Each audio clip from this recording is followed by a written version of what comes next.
Hello, and welcome to the A's and B's of Horror podcast. I'm your host, Jim, and with me, as always, is Mark. So, before we get into the movies we're going to talk about today, let's just remind everybody that we do have a Facebook group, the A's and B's of Horror podcast. We have an email, A's and B's of Horror at gmail.com. You can also leave us a message in the Anchor website, and we are live on every podcast platform you can imagine. Worldwide. Mark, would you like to? Worldwide, baby. Yeah, worldwide, baby. To our tens and tens of listeners. Yes. Mark, do you want to explain to them exactly what we're going to do here today? Okay, so as our usual A and B movie, the A movie being the more popular or famous one, and then the B movie, which I picked to annoy Jim with, which is usually going to be a much less well-known or maybe a cheaper budget, but both should thematically work together as in a double feature.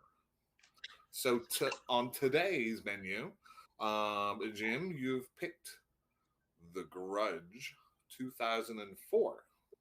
I cannot believe this movie is almost 20 years old. So similar to my question, Jim, with the Halloween pick that you did, the 2018. So you could have picked the original Ju-on. I could have, except that wasn't a very large movie over here in the States. I would say now it's fairly well known. But that's more that classifies more as a cult movie, doesn't it? I guess it depends on who you're asking.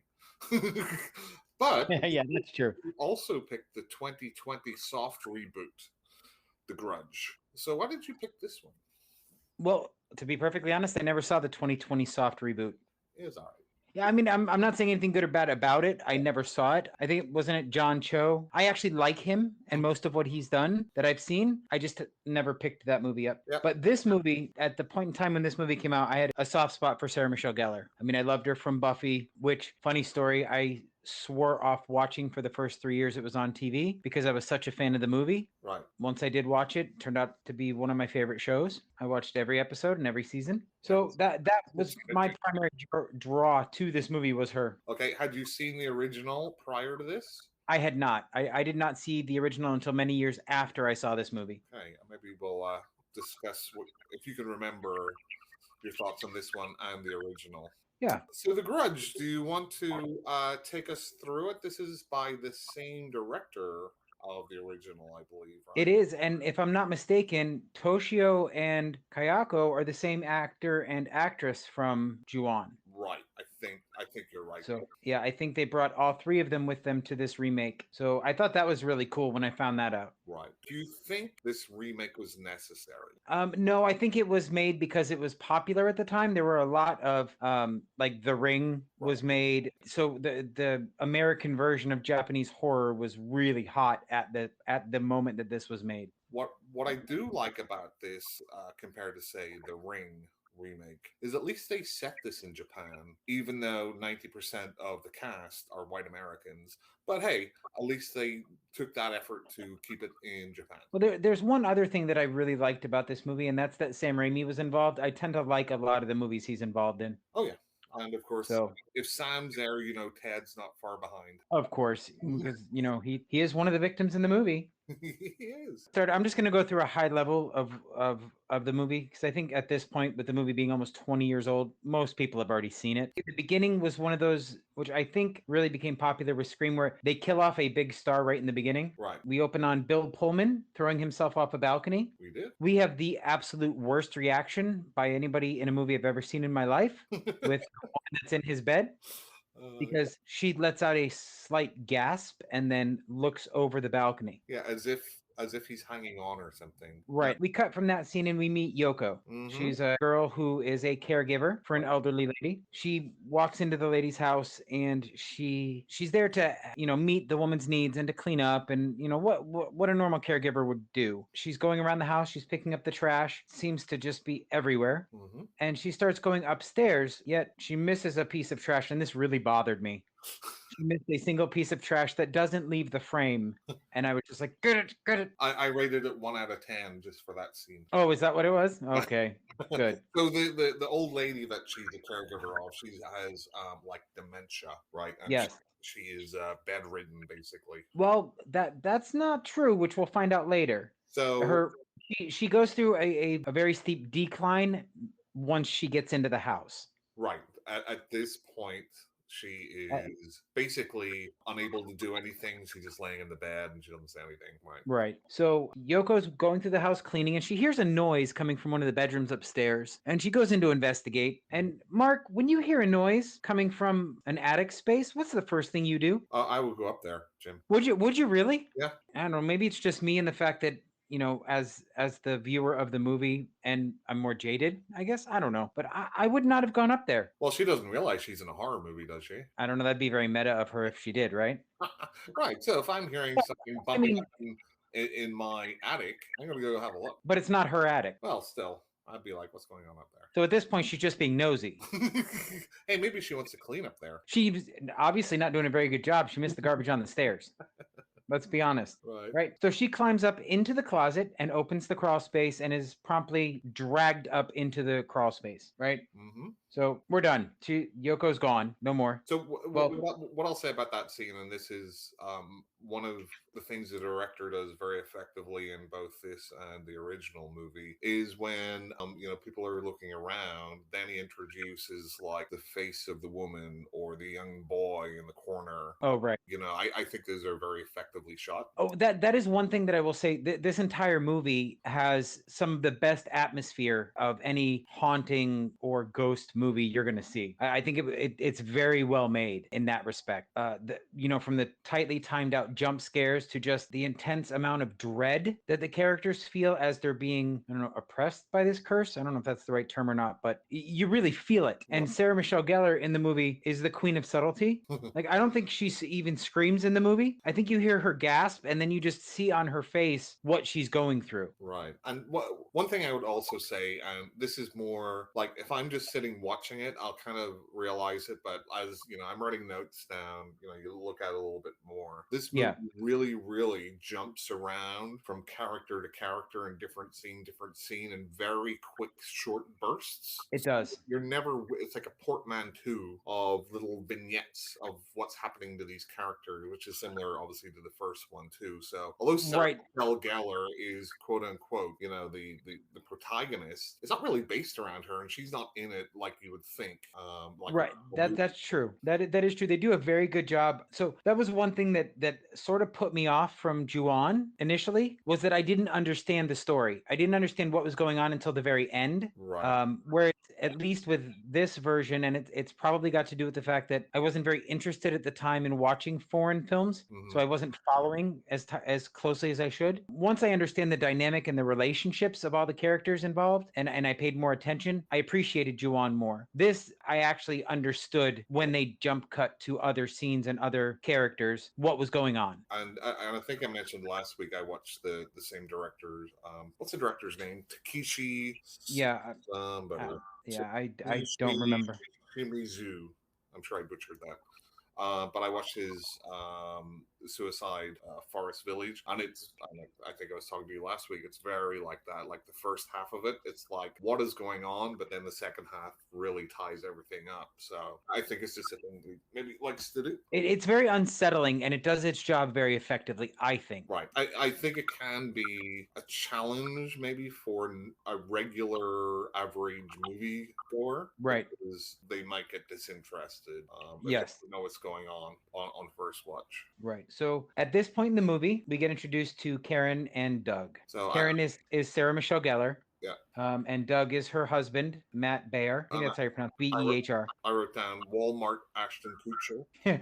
Well, funny story about Matt Baer. He actually was on a TV show around the same time called Roswell. Okay. Where he played an alien that crash landed on Earth. Huh. I never really watched it, but I knew of its existence. Yeah. I actually don't mind his performance in it. Just whenever I first saw him, I'm like, wow, he really looks Ashton Kutcher. But I will say, Sarah Michelle Gellar, this is another part where she shines. Like the chemistry, and you can tell it was mostly on her part because he was sort of milquetoast. He was just bland. It could have been any guy in that role, and it would have been okay. But she the same thing about Gellar, honestly. Well, that's your opinion, and you're entitled to be wrong. I don't see what she did in this movie that a million other. Honestly, she was the box office draw. That's what she was in this But film. she's a name, right? But I don't Yes, right. her perform, and that's no fault of hers either. I think No, the way it's written and directed, again, she's not supposed to be this main right. character that we're also focused on. She's just a part in it. 100%. She's just the one that she's like the common thread that ties the rest of the stories together. That's all she is. Right. She's a plot device, Yep. and that's okay. She does it well. Mm-hmm. So we find out that Karen works at a care center with who? Who's her boss? Oh, that's our old friend Teddy. Teddy That's Raymond. right. Oh, Teddy. Teddy shows up, and Teddy informs her that Yoko has not shown up for work today. Karen now has her first assignment. She's going to go help an elderly lady that Yoko is supposed to help. So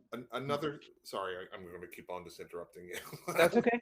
That's what you did. So it's okay. Another thing which I think this movie does well in this one scene for SMG, Yes. but later on for the and I'll get to her name when we get there. The original housewife or the wife that moved in to the place, where it's like That's Clea Duvall. so it's where they're like, okay, we're in a brand new country, we don't speak the language, and just that fish out of water. That was actually a point I was going to make when it came to the part where Clea Duvall where they flashed back to Clea Duvall and her husband. Is they do a good job of making you understand that they are out of their element. Right. Like, not going to jump around, but there's actually I bring that up once they flash back to that couple. Right, and as somebody who's moved country, that was difficult enough, and I spoke English. I can't imagine, up and moving to Japan where, very few people speak English. And You used to speak English? What happened? English comes from England, Jim. Did you know that? So anyway, Karen winds up at this house, and because we are the viewer, we know it's the same house that Yoko disappeared in, right? So she goes to check. She goes in. She starts picking everything up. Well, first she sees the old lady. The old lady has fallen out of bed or off the mattress or whatever. So she picks her up. She puts her back into bed, and then she goes around. She starts cleaning, and she goes upstairs. She does not miss the garbage on the stairs. Just saying. I give her performance a 10 out of 10 just for that. Exactly. Thank you for agreeing with me on that. So as she's going up the stairs to clean, again, she hears noises upstairs, although not from the crawl space this time. She goes into a bedroom and finds a taped up closet. And coming from this taped up closet are the sounds of a cat. Right. So she does what any human being would do. She rips the tape down to let the cat out. So she opens the closet. She finds a diary. Well, we get a jump scare, the cat jumping out at her at that point too. Well, oh yes, yeah, I forgot about that. Sorry. Yeah, there is a jump scare there. But there's another one coming too. Right. Where she picks up the diary, she starts thumbing through it, and then what does she see but a little boy with a bandage on his knee? Yep. So she's understandably freaked out. She leaves the room. She goes and calls her boss, and she's standing at the bottom of the stairs talking to her boss. She looks up, and the kid's up there. She hangs up the phone. She asks the kid his name, and this is where we learn his name is Toshio. And at this point, she also finds a picture. Yep, that was my next note. She finds a picture. The picture is of the man from the beginning of the movie who committed suicide. Right, Mr. Pullman. Bill Pullman's character. Yes. And also a picture of a family, the kid that she just saw. With the mom's face ripped out. Yes. Right. I forgot about that picture also. At this point, she goes back downstairs to check on the elderly woman, and she sees the elderly woman talking to herself. Goes over to listen, and the elderly woman says, "It won't leave me alone." Yeah.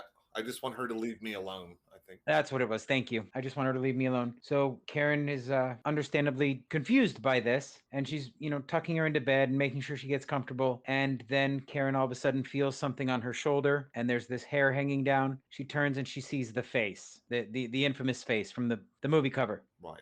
At which point we now cut to. I'm sorry, let me interject. So there seems to be a thing with, and I don't know enough about it.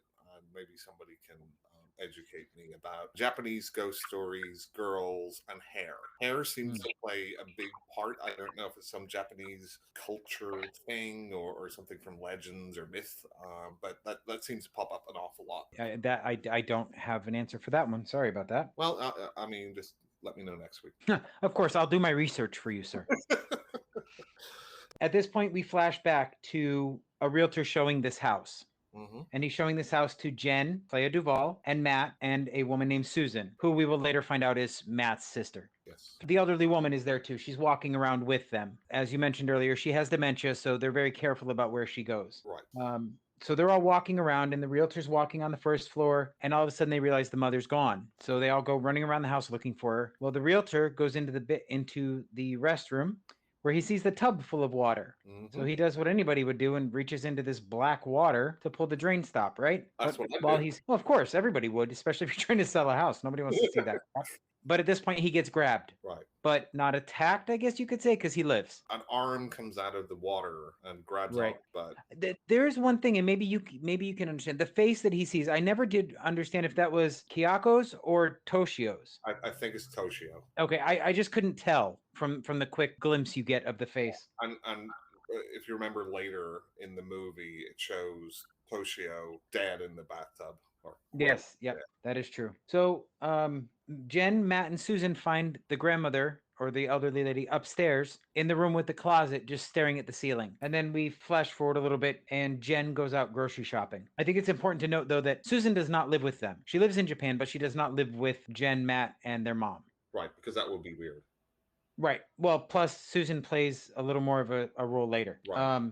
And this is where we were discussing too. Whenever she goes out shopping for food, right? She can't read the language on the packages, so she's poking holes in it and sniffing it, trying to get an idea of what it is. You know, just trying to make her way. And there's actually a nice scene where she explains to Matt how she feels like lost because she doesn't understand anything. She got so lost, you know, going out the other day, and she couldn't find anybody to give her directions to tell her to help her.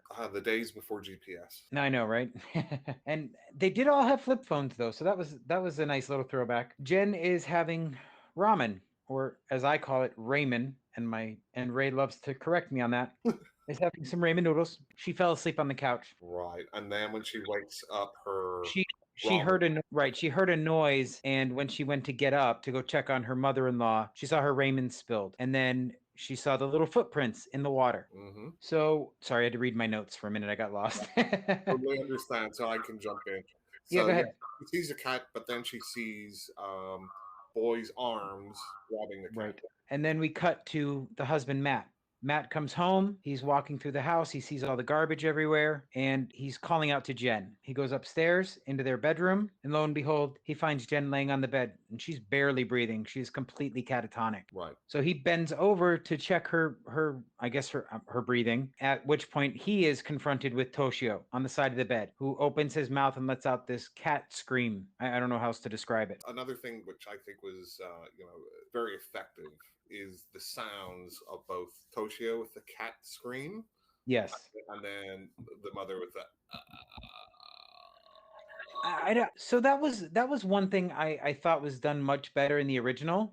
Yes, because in the original it sounded more like breaking bones, and I thought that sound when she moved was much more effective than the creak that you hear in this one. Right. So there's two things. She makes a noise, but they also have a noise when she's like going down the stairs. Is all right. But I think I don't know why, but for some reason in my head I remember in Ju-on that they used more of that bone breaking sound than they did of that and I thought that was much more effective. Yeah. Okay, so we're at the part where Matt finds Jen barely breathing, and then he is attacked by Toshio. Right. Well, it doesn't show him being attacked, right? No, it doesn't. It sort of jump cuts to. It cuts to black, right? So right. Toshio appears, and then it cuts to black. Right, and at this point, Sarah Michelle Gellar's boss shows up. Mm-hmm. He walks into the door just on the other side of the elderly woman's bed, and she's curled up in a ball in the corner. The old lady's dead, and everybody else has disappeared, right? And Karen is completely catatonic. She's not talking to anybody. The detectives show up, and they start talking to her. They try to talk to her. She can't talk. She goes to the hospital. But as the police are looking around the house, they go into the attic. And what do they find in the attic, Mark? Oh, they find Yoko. No. Noko. No. They find Matt and Jen. Oh, yes. And a chin. That's right. So I was partly right. Well, yes, you were partly right. They did find part of Yoko. Right, because she turns up later on, yeah. So at this point, we have Karen in the hospital, and her husband shows up, Doug. For some reason, I forgot his name for a minute. And she explains to him that there was something in the house. She could feel it. She could feel something in that house, but she's not sure what exactly happened. And he explains that the woman died and that it was probably very traumatic for her. right? Mm-hmm. Now, while the police are again walking through the house, because I missed this part, they played a voicemail. Mm-hmm. Or well, it's not a voice, an answering machine tape message. That's the word I'm looking for. Thank you. Message. And it's from Susan. She wants to know, she wants to check in with Matt and Jen and find out how her mom's doing and blah blah blah. You know, normal family stuff. Right. So once we hear Sarah Michelle Gellar tell her husband about the presence in the house, we cut to Susan. Susan works in an office building. She's calling her brother Matt, leaving a message. Hey, call me back. I want to know how mom's doing. I just have this feeling. And then she decides it's time to leave. She starts leaving and she has an experience in the stairs. Right. And she sees something, not sure what, but we know it's Kyako because we hear the sound. Mark, you want to pleasure us with that sound again? Uh, And she sees an arm coming up the stairs, walking up the stairs, but she so also sees the lights shutting off from the top level, so I coming down. yeah, and there's also a bit just prior to that when she's in the stairwell when her phone rings and it's her brother, the guy they found in the attic. Oh, right, it was her brother's number. You're right. I did forget to mention that. Then you hear that. Right. And that starts the whole sequence Right. essentially. Then she goes back upstairs to tell the security guard about Right. what was happening. Security guard goes out to investigate, and she's watching the security cameras. Mm-hmm.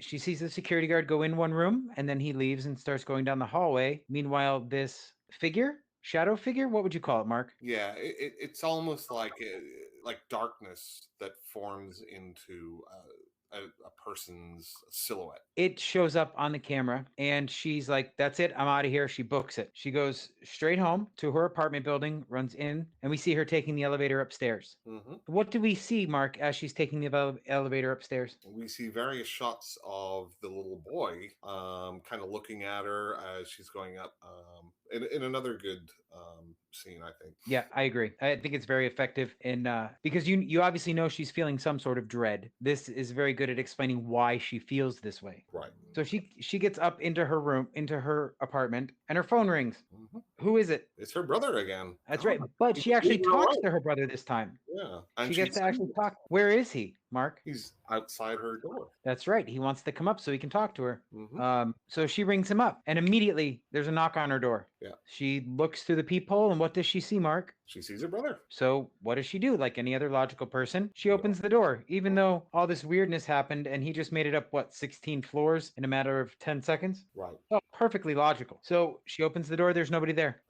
Yep. One thing that we just have to mention real quick. So in her office space, when she's running out, she gets like her keys jammed in the door, and she has like a lucky rabbit's foot that gets ripped. That's, you know what, I did forget about that part. You're right. I forgot about that because that will play up into this next scene. Why don't you explain this scene? So this is I always find this funny. This is almost like a child's reaction. What she does is she climbs into bed and she puts the sheets over her head as if that's going to protect her. But you can see that there's something going on under the sheets. Jim, what's going on? Oh, she has a visitor. Mm-hmm. She has a visitor. There's a lump that continues to grow and come up into the bed. So she lifts it, and much to her dismay, she sees Kyako. Right. At which point we hear the noise, Mark, and she is grabbed and pulled under the blankets. And scene. Right. So this is where we get these little vignettes, right? Right. It's like Sarah Michelle Gellar at the hospital. It's like a flashback to the family. It's like now Right. the sister. Now we're back to SMG. And as an aside, there's a book that was much like this that was turned into a very good movie. Do you know what I'm talking about? I'm not sure. Cycle of the Werewolf by Stephen King. Oh. It got turned into Silver Bullet. Yeah. So it was, the book itself is much the same. It's just a bunch of death scenes, a bunch of little vignettes that all gets tied together at the end. Right. So anyway, we now cut to Karen talking to the cop, right? Mm-hmm. And she tells the cop about the boy, and she finds out. She finds out about. She finds out about the dead family, the dead husband. Yeah, I kind of glossed over that. There's actually a conversation between her and the cop, although that might have been a little bit later. Right. So what happens? That's a bit later. Sorry, I thought I had glossed over it, but she's talking about the cops. She finds out about the dead wife and husband in the attic. Right, and then we have a scene where the other cop goes into the room and says, "Hey, can I have a word with you?" to the detective. Right. And he's like, "Oh yeah, for that house, they were the first family to live in that house since 3 years ago." So basically saying, well, the lead cop knows what's going on because Right. Ari knows about the house because it turns out, and we'll get to this later, that they were investigating the original incident, and then the detectives that were looking into it disappeared. At this point, Karen is with Doug on a bus. Well, actually, she shows up at Doug's work. Right. And she tells him she doesn't want to be alone. So he goes in and he talks to his boss, and they leave. They're on the bus, and as they're driving, she's telling him about what she remembers from what happened in the house. And she turns to look out the window and sees Kyako's face. Right. Jump scare. Yeah, there's some very subtle changes in the reflection, right, in the bus window beside her. So she turns back around, and then we cut to Karen taking a shower. And this is the scene most people are going to remember, where Karen's washing her hair, and then the hand comes out of the back of her head. That's getting the extra conditioner on stuff in your hair. That's a good thing. Well, yeah, I'm sure it could be. But she freaks out, obviously, and then we cut. That's all we get. Yep. Like, she's home, she's in the shower, hand on her head. Now we cut to her boss. He's back at the care center, right? Yep. And he's walking down the stairs, and he hears scrape, scrape, slurp, essentially, over and over again. And so he starts coming down the stairs, and he notices a woman walking towards him. And right, very disheveled. Right. And she's doing a shuffle, essentially, but there's this wet noise accompanying her. Mm-hmm. Like something wet being dragged. He recognizes the shape as Yoko, and he's calling out to her, asking her if she's okay. So before he does this, I'm going to go on a little tangent here. So okay, you go on a tangent. Yeah. So he looks. He walks down the stair. I think he's down the stairs or towards her, and there's like a pool on the ground. So he puts his whole hand in it, and he looks at it. And it's blood. One trope that I hate, Jim, in horror movies. Just one. Just this one. Just this. Okay. Brought it to mind. Have you I don't know why they always shoot scenes like this. So they'll be in a haunted house, or it could even be in an action movie or whatever. But they'll have a character and they're walking, and there'll be stuff dripping from the ceiling, usually blood. Yeah. But it could be any sort of crap. But rather than doing what a normal person would do, which is step to the side and then look up, they just let it drip on them, and then they look straight up at it. Yes, I do understand what you're talking about. So yes, I get that. Dear screenwriters that are listening to this podcast, please don't do that anymore. Well, because there are a myriad of screenwriters listening to this podcast because they want to know what we think, Mark. Well, they're writing down our ideas. Of course they are, and they're writing down our concerns also that we voice, because it's just that important. I mean, we're here to help. Oh, of course. Send any checks to our address. So this is also the point in the movie where Karen goes on a fact-finding mission. Right. So this is kind of like the changeling, right? This is the investigation. Right. This is the unraveling of the mystery of what's going on. Hey, Mark, tell me, what does she use to do her investigating? Google? No, sir. Think of the times. Google was not big I yet. know. I just wrote down Google because I just make very quick notes. The internet. Yahoo. Yes, Karen does her searching on Yahoo to do her fact finding. Right, she finds out of Toshio and his family's murder and all of that. And she also finds out about Bill Pullman's suicide. Right. And the Pullman character is still at this point a real mystery. He is, and well, we'll get to that point when we talk about the flashbacks in the house, but they sort of set him up a little bit as a red herring, in my opinion. Yeah, again, I think until you see the very end and you get the whole story. You know what I mean? Yeah, he probably doesn't need. Well, he does need to be in the movie, but you could have written a movie without him in it easily. Right. But I do like that aspect because it's been a while since I've watched The Grudge, and I'm like, I know he's involved somehow, but I couldn't remember. Okay, I'll find that because I knew the rest about the murder suicide. Well, yeah, I mean, once you know. Right, exactly. So she finds out about the movies. Now we cut back to the cop, and what is the cop doing? He's looking at the survey of the security tapes. Right, and this is the part I think that was, and I don't know which came first, but it's sort of reminiscent of The Ring, where the figure does coalesce on the screen, but it just keeps coming. Right, and right almost through the TV, and all the last shot you get is just the eye. And the very last shot of the movie is that same shot, which I feel they plagiarized that from The Ring. That's a more famous shot in the original Ringo than Ju-on, and I think maybe they crowbarred that in a little bit. Remind me to talk about The sequels, real quick, whenever we get done, are a sequel. I wanted to make one point about it, about the sequel also. Yeah, it's maybe not the sequel you're thinking of, but let's go ahead and we'll talk about that. Yeah, we're almost there, Mark. We're almost there. Yep. So at this point, Karen goes home and she realizes that Doug is not there. Mm-hmm. And there's a message on the answering machine. Where are you? Did you go back to the house? I'm coming to find you. Right. So Karen freaks out and she hoofs it back to the house. Right. But when she goes to the house, this part she comes prepared this time though. Right. So, but the part about the boyfriend going to the house, it just seemed a little contrived to me. It was 100% contrived. Yeah. That device was only there to get her back in the house. Right. And the only reason she's back in the house is to give you the rest of the story. Right. But he doesn't need to be there. Right. No, he doesn't. But this is where she sees the past. She literally sees the past. This Right. is where you find out that Kyako was obsessed with Bill Pullman's character, right? Even though he had no idea who she was. Right, because she finds a bunch of photos. No, she goes to the wife of Bill Pullman. Right. And that's where she sees Kyako in the background of all the pictures. Yeah. You're right. We did skip over that part during her search.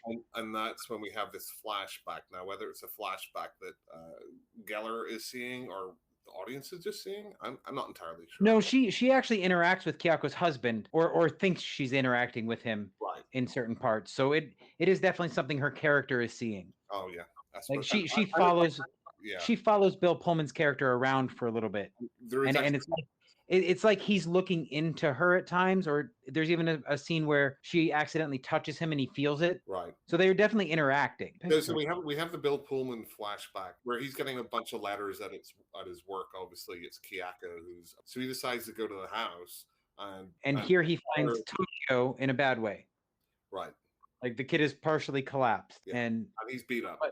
Right, and very hesitant. Like you see the bandage on his knee with the blood, and he's got all these cuts on his face. He's been abused, you can tell. And then he's walking through the house, and he finds it was the husband that hung himself because he hears the feet thumping against the wall. Right, and there's just a little bit before that where there's the ripped up photographs. He finds the photographs with the wife ripped out of all of them. And Bill Pullman's then looking at the window, and the cat's meowing. Right. And then the kid opens its mouth, and the meowing starts. Right, and at this point, we realize that they're all dead already. Right. You know, he's walked in, and they're already dead. Right, and at that point, where he's looking at the window and the kid is doing the cat's sound, we go again to a different scene. We go back to SMG, right? Well, actually, this is where the story turns, and she sees more about what happened with Kyako's husband, right? Where he beat them and essentially murdered both of them, and then he hung himself. This is where the whole story comes together. She finally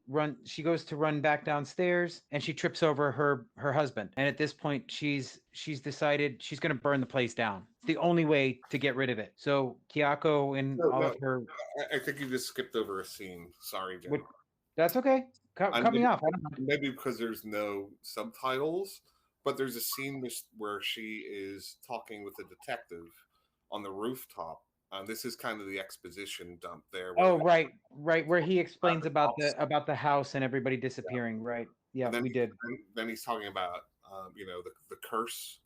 Right. Saying, we'll never let you go, no matter right. what you do. And that's when she goes home to see her husband and finds out that he's at the house. Right. And let me just say, I love the nihilism of this movie. Yes. There is no escape. Right, exactly. There's no way to end it. But she's decided she's going to burn the house down. So she brings the gas with her to the house. Right. Right. And at this point, Kyako is coming down the stairs at her in the penultimate scene. Sorry, the cop goes to the house, right? What's that?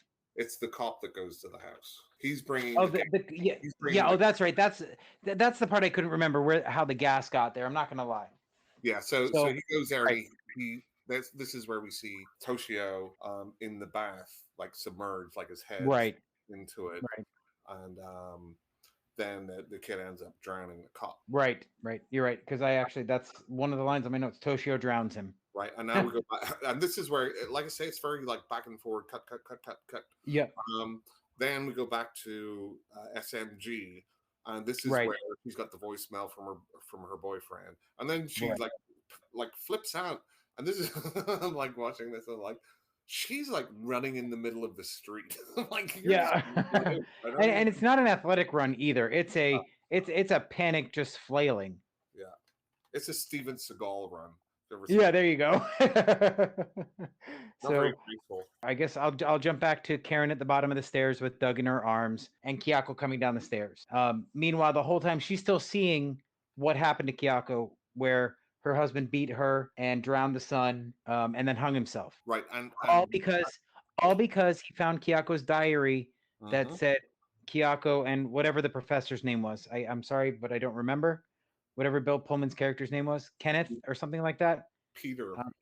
Peter, Kyako and Peter, and then whatever. So he freaks out, which then gets repeated through all of the sequels. They just show you more and more of it. But anyway, so Kyako consumes, I guess, for lack of a better term, Doug, and Sarah Michelle Gellar has grabbed a Zippo out of his pocket and throws it. So at this point, when the house goes up, you expect that she's going to die because you expect that the house is going to burn down.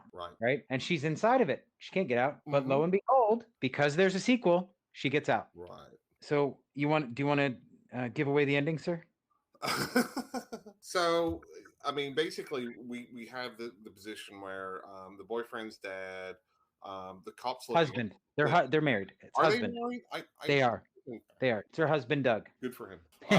So the husband's body is now in the police station for some reason or some like I think it's a police station, but it might be like a coroner's office or something. Yeah, it's a morgue of some sort or something like that, I believe, because she goes in to identify the body or view the body or something. Right. The year is where we get the kind of line that says, "Okay, you can have some more if you want." Where they say we saved the house from burning. And then we get Kyako behind her with a jump scare. Right. And scene. And then that end shot with like the Ringo eye, which I didn't really like. So, before I talk about any sequel or sequels, how many scary little boys out of 10 would you give The Grudge 2004? I'm going to go with a solid 5 because I'm going to be honest, this movie did not age well for me. I'm going to give it a 6. It's the sort of movie which, if it's on, I don't have anything else to watch, it's fine. But if I wanted to really watch The Grudge, I'd just watch the original. But it didn't annoy me like the Ring sequel or remake. So wow. See, I enjoyed the Ring sequel remake, but I haven't seen it in probably anything. Well, I know, but I also haven't seen it in like 15 years. So I mean, I could hate it now. Who knows? It stripped so much of the mythos of the original. I'm just like, this is crap. It's just crap. Yeah. So I think it's fine.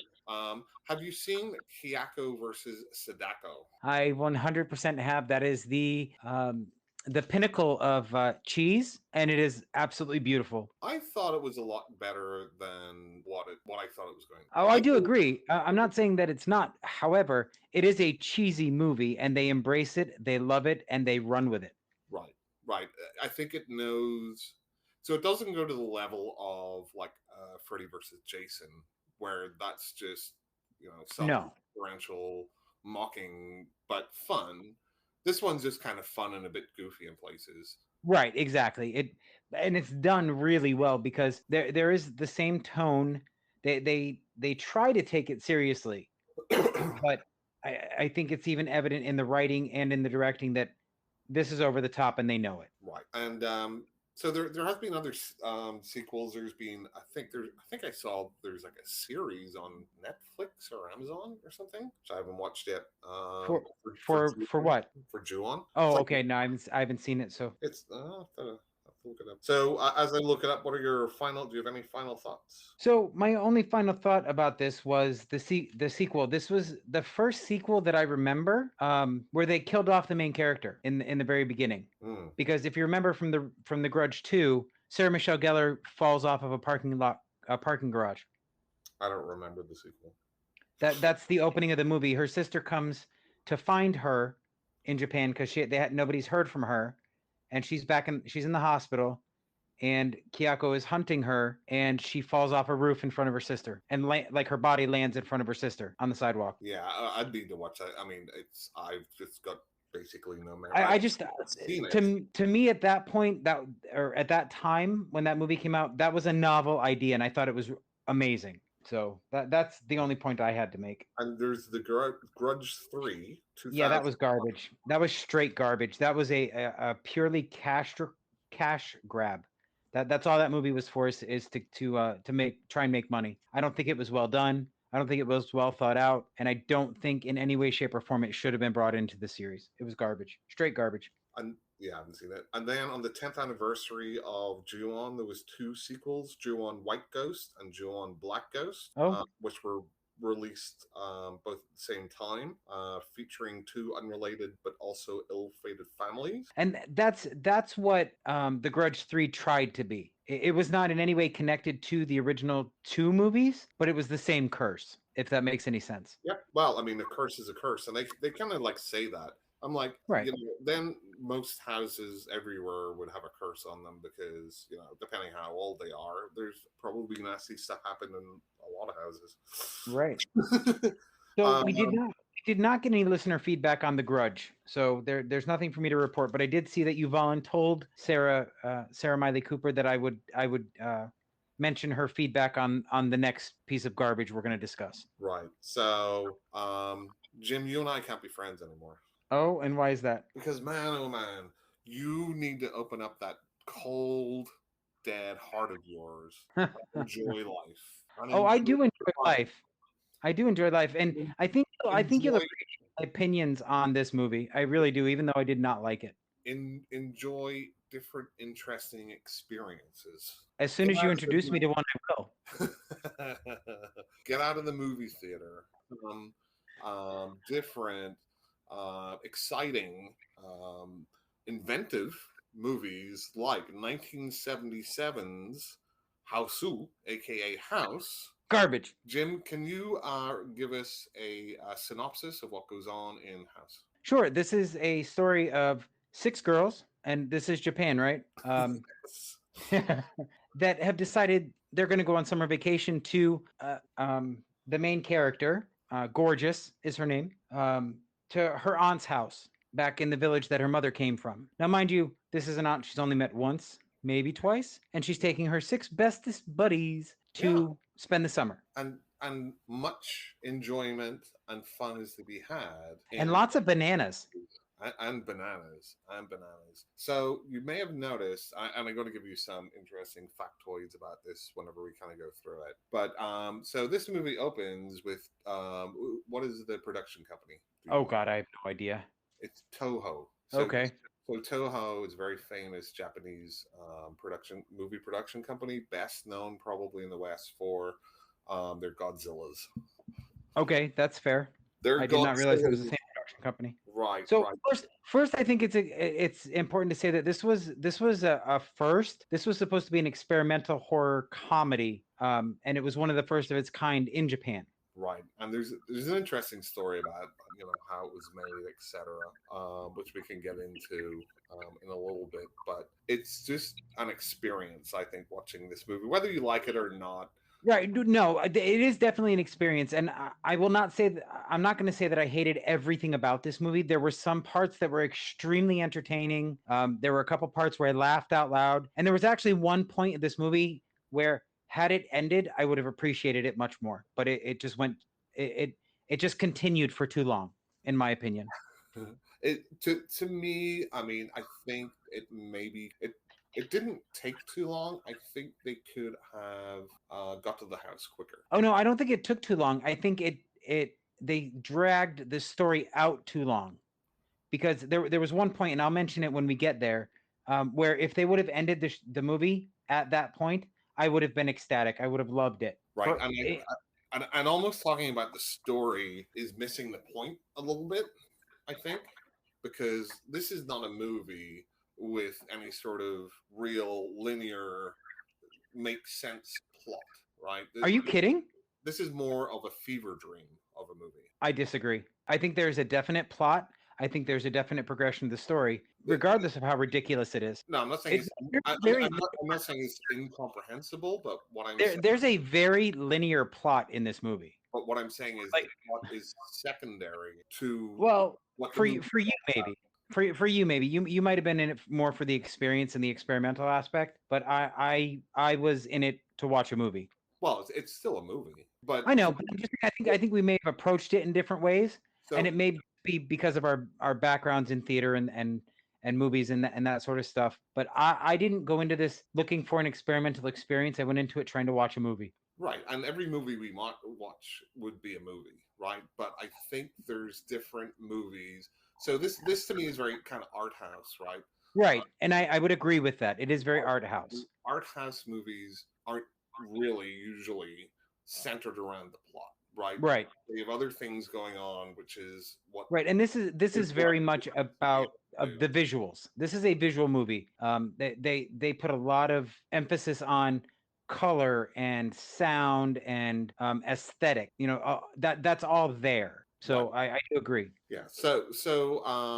This one it kind of like even the first scene really sets you up for how this movie is just going to be a little bit out there, a little bit weird.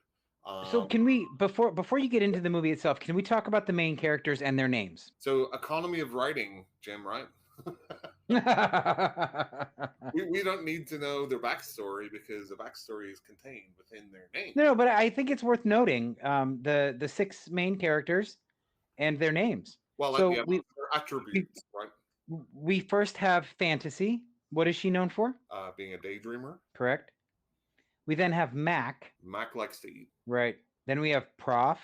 Well, we know smart. And we know why she's the intelligent one because she wears the glasses. Right, and she's called Prof. Right. And then we have Kung Fu. I wonder what she does. I wonder. This is the only name that didn't really make sense was Sweet. She was the one that liked to clean. Right. She's the one that's very kind-hearted. Yeah. And then we have the main character, Gorgeous. Gorgeous, right. Hmm. And she's our right for most of it. So and we'll get there. Yeah, we'll get there. I just thought it was worth noting their names. That's all. Go ahead. Right. So even the opening shot, right? So we have just this stylized, like different colored photographs, right? That's what it looks like. And there's a pullback to reveal. It's just the girls taking pictures of each other. But again, you're already then set up to say, okay, well, a normal movie wouldn't shoot something like that, right? This is going to right. It's so picturesque. It's almost uncomfortable. And the girls are enamored with one of the teachers, Mr. Togo. They're bananas about him, Jim. Well, and ha ha ha. That'll make sense later, everybody. But there's something very misogynistic that happens with Mr. Togo too. So we'll get to that. Right. So basically, we have Gorgeous, right? So she's talking with her dad, who's just back from Italy. And we'll call him Mr. Gorgeous. Mr. Gorgeous Dad. Yes. And he's like a composer, or he's writing music for movies, which right. A little fun factoid there whenever he drops in Morricone's name, if you know who that is. He's the gentleman that invented the wireless radio. No. He's a very famous Italian composer. He did. Am I wrong? Did not Marconi invent the radio? I don't think so. Sidebar. I know. Sidebar. It wasn't. I thought it was somebody more famous than that. Let's see. So he was recognized by the Nobel Committee for inventing the radio. Doesn't mean he did it, but he was credited with it from the Nobel Committee. Anyway. That's Marconi, not Morricone. Yeah. Oh, okay. Misspelling. I okay. Oh, pardon my ignorance. I will let you off this one time. So, okay. Thank you so much. Gorgeous's dad, right? So he has a new girlfriend, Ryoko, and I always love like whenever she is in the movie. It's the wind-swept hair and the flowing scarf, and oh my god, and the slow motion. Yeah, it's just great. Great. That is not how I would describe that, sir. But it's just so fun, like because it's just like her. That I wouldn't call it fun either. But anyway. Yeah, but you've got a cold dead heart, Tim. So exactly, that's true. That is true. So we find out that 8 years ago, Gorgeous's mom died. So the new girlfriend is going to be her stepmother soon, and she's not very happy about this. No. She was supposed to be going off on a trip with her dad, and she's like, no, I don't want to do that now. So she decides she's going to write a letter to her aunt. When a cat jumps in through the window, and let me just say, it was a great pick of mine to pick this with The Grudge, because we have the cursed house and we have a cat kind of at the center. But was the house cursed or was the aunt cursed? No, the aunt, I don't know how to say. The aunt was the curse. I say aunt because I grew up in New England. Yeah, well, my accent's all over the place, so whatever. It's weird. No, she is the one that has set the curse on the house. I would like to point out at this point, since you brought up the cat, there are two people in this entire movie that have English names. Mm-hmm. The cat, mm-hmm. named Blanche, right, and Melody, and that's how they say her name, Melody. Right. Well, Prof. I mean, Prof is just short. I'm professor. But yeah, that's Mac. I'm like, okay, is that McDonald's? Was that a thing in Japan in 1977? Is that why they called her Mac? I don't know. I don't have a point of reference as to why she's called Mac, and I didn't know why her being called Mac would make her the big eater. And I could think of. The aunt and the girls make fun of her for being fat several times, but she's not. No, and again, that might be like, well, I mean, it might be a cultural thing. Like she might have been considered fat for where she came, where teenage girl in 1977 Japan, probably. Right. But by my standards, this woman was not fat at all.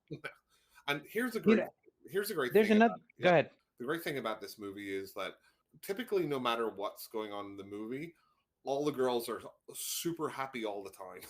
Yes, I know. It's like they're all stoned. They're having a great time. They are.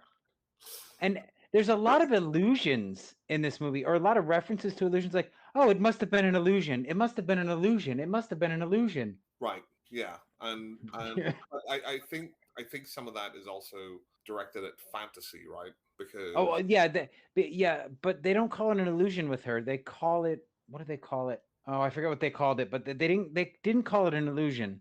They called it something else. But yes, a lot of it is. But even at one point, the stepmom is there, and she says, "Oh, it must have been an illusion," when she saw something. But anyway, we'll get there. Go on. Okay. So that's what Gorgeous is going to do. Now, what were the other girls going to do for this? I don't know. So this is the weird thing with like the girls being like obsessed with Mr. Togo. They were supposed to go to the training camp.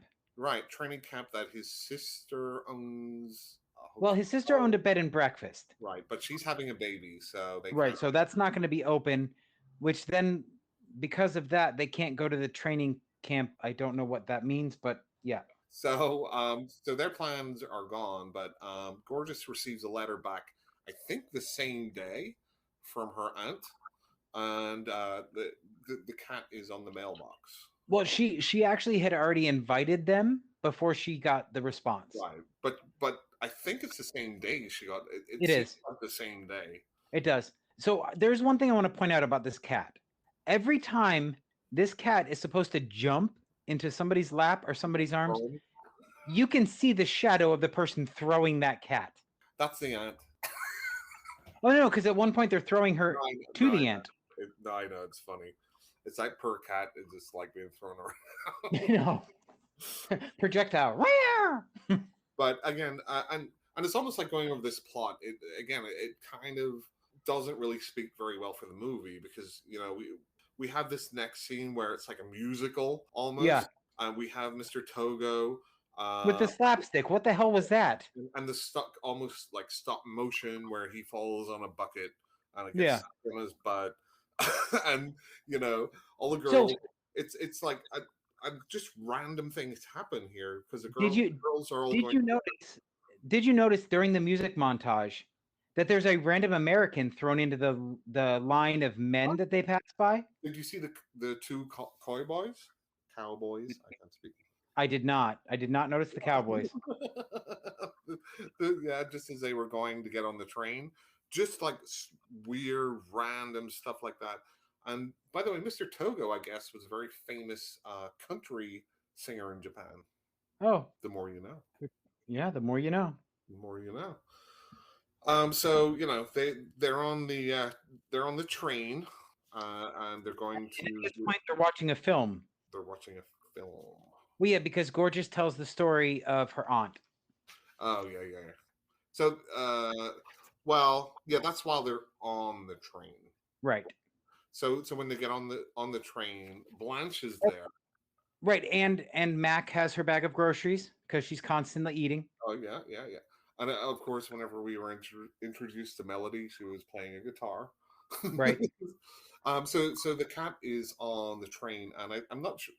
I'm not sure which one of the girls said it to Gorgeous, but she said any old cat can open a door, only a Yep. witch cat can close a door. Yep.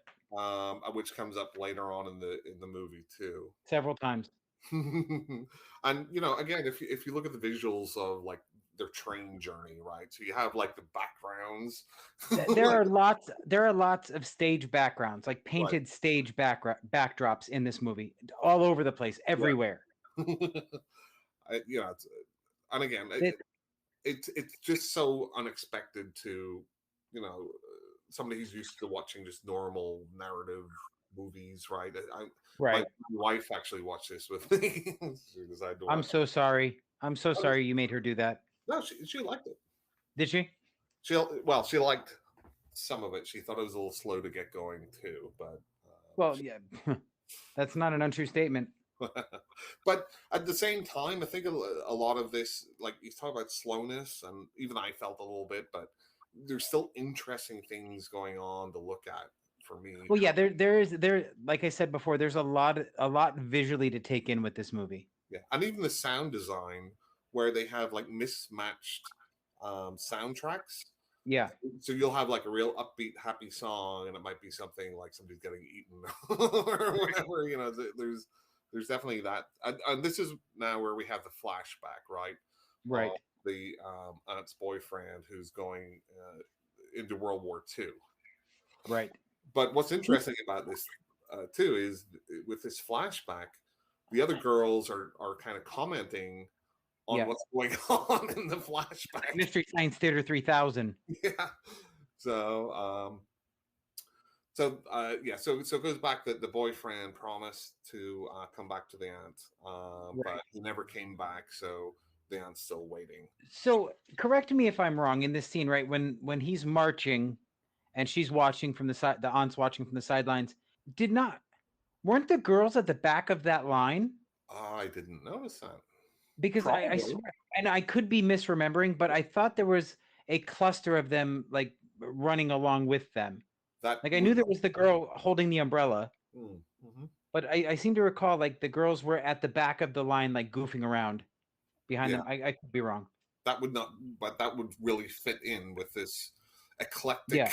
filmmaking. Right. But then the film dissolves literally at the end of this scene. Right. Yeah, So, and there's different transitions and dissolves and different ways that they move from scene to scene too. yeah. So they say, okay, well, the aunt is just living there by herself. I guess she gives out piano lessons. Wait. You skipped my favorite part. I don't think I did. So You did, because you're already talking about the aunt. Watermelon guy? Yes. You're right. That's at this point right here. Right. So just before they get to the house, we meet Watermelon guy, and this guy is great. I love him. He looks like a watermelon. He's very happy and he loves his watermelons. Yeah, except he looks like a frog to me. Why does he make his face look like a frog? Like he stretches out his mouth and he even like darts his tongue out a few times. It's the weirdest thing. Because he's Watermelon Man. I guess. I don't know. Man can do whatever Watermelon Man wants. Oh, of course he can. They're his watermelons. Yes, and we will meet Watermelon Man later. We will, and we will realize what is his undoing. Right. So now the girls are at the aunt's house, right? And we meet the aunt. She's in a wheelchair, and she has Blanche, right? Well, Blanche runs from Gorgeous and opens the gate. Right, and she runs in and gets into the lap, right? Yeah. it's clear that Blanche is the aunt's cat, right? Right. So and you'll also notice like whenever frequently the cat's eyes will flash Glow green. Yeah. when things are going. So they get into the house and Well, they're like, wow, let's talk about the first time the cat's eyes flash. right, One of the girls is trying to take a picture, and the camera breaks. and the camera flies out of her hands after the cat's eyes flash and smashes on the ground. Yeah, no paparazzi for Blanche. No. So we're into the house, and again, there's some wonderful sets in the house too. Yes. And we have, oh, look at this beautiful chandelier. What happens with the chandelier, Jim? It attacks. It. Well, I guess some crystals go flying at the girls, but luckily Kung Fu is there to save them. With her flying kick of death, she destroys the telephone. Thank fuck for Kung Fu. Right? These girls would have been fucked without her, honestly. Oh, they would have been dead. But let's not forget the claymation lizard that got killed. That was the first death on screen. That which Blanche eats. Right. So they're in the house now. Melody, spies the piano, so she's like, okay, I'm gonna go play the piano. And you'll notice that there's again just different techniques that the director just like threw everything at this movie. Yeah, where they slow we'll down. get back to Melody and the piano. And they changed the volume too. If you notice, like the volume goes up and down. It does.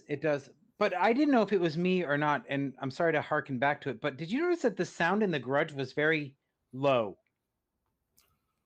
until the attacks? I noticed, at least playing here on my TV, it was extremely like the volume of speech was very subdued. Honestly, until the jump scares, and I think it was intentional. That seems to be every movie from the last 30 years. Yeah, where you have to crank up the volume just to make out what they're saying. But then okay, so it's not just me and my age. I'm glad to know that. Thank you. No, it's definitely a thing, which is super annoying. I can't stand it. Yep, I agree.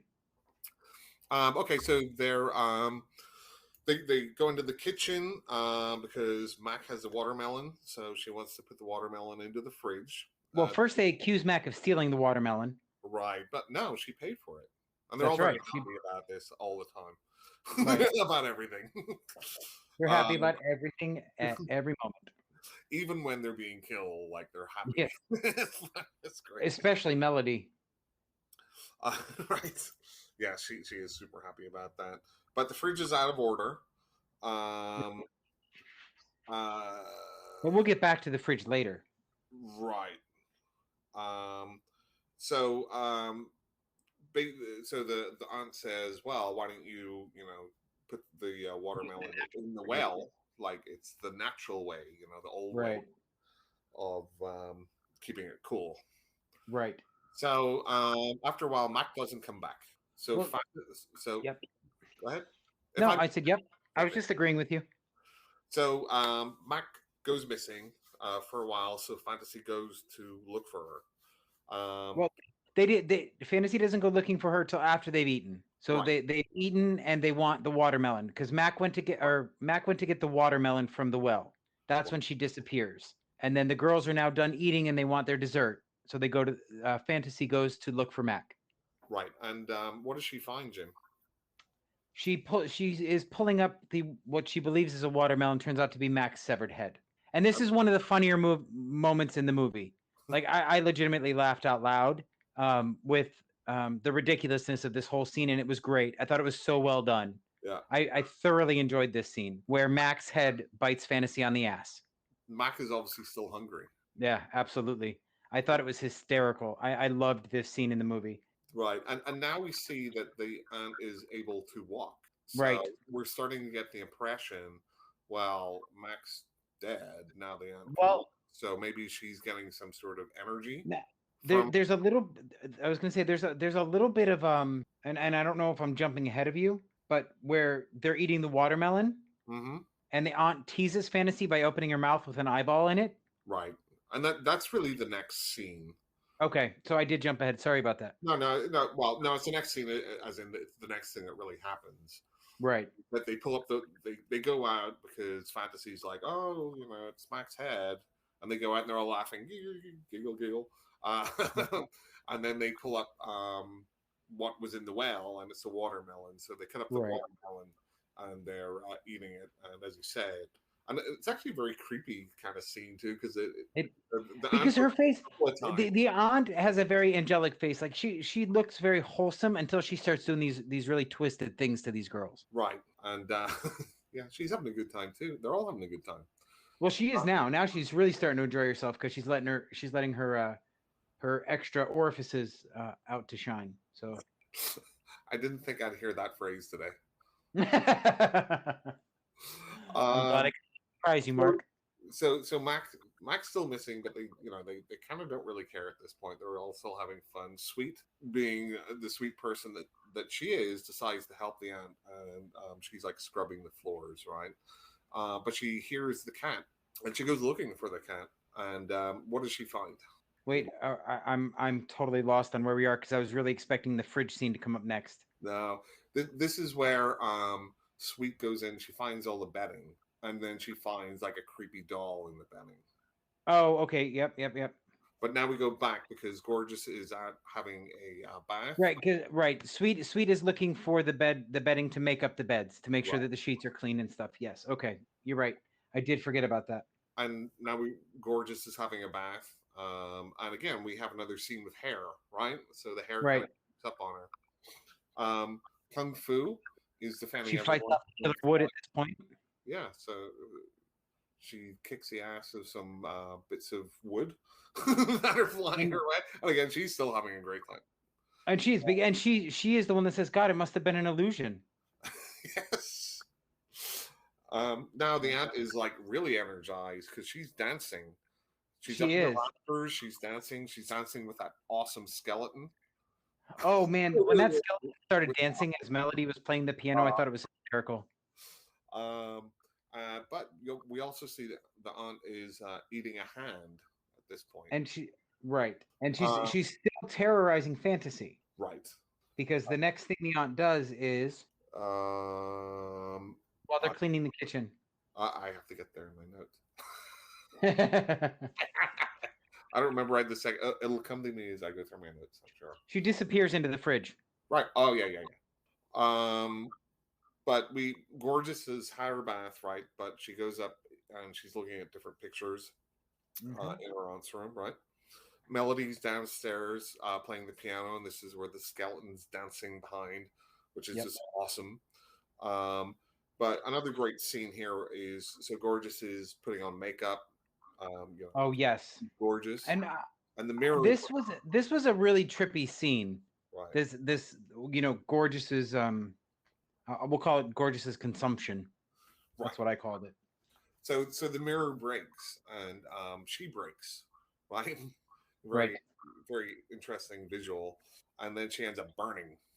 Right, but while she's burning or being consumed, she's seeing all these different scenes in the mirror.